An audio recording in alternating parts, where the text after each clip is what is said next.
அரசியல்வாதிகள்னாவே இந்த கல்வி இதில் ஏதாவது ஈடுபடாமல் இருக்க மாட்டாங்க போல இருக்கு. இப்போ தான் விஜய் வச்சுக்கோங்க, நம்ம சீஃப் மினிஸ்டர் விஜய் அவர் பேரில் வித்யாசிரமம் நடத்துகிறாரு. சிபிஎஸ்சி போர்டு இது நடத்துகிறாரு. விஜய் வித்யாசிரமம்னு பேர் பத்தூரில் இருக்குது.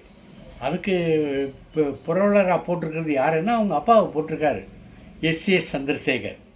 அங்கே அந்த இதில் ஹிந்தி ஒரு பாடமொழி, மும்மொழி திட்டம் அங்கே பின்பற்றப்படுகிறது.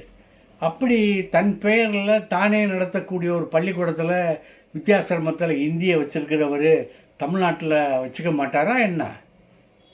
அது இந்த தகவலை சொன்னதே பிஜேபி அண்ணாமலை தான் விஜயை எதிர்க்கிறதுக்கு சரியான ஆள்னு சொல்லி பிஜேபி மேலிடம் தீர்மானிச்சிருக்கு.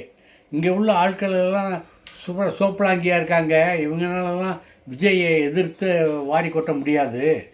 சரியான ஆள் முரட்டு சிங்கிள் யாருன்னா அண்ணாமலை தான் அப்படின்ட்டு சொல்கிறாங்க.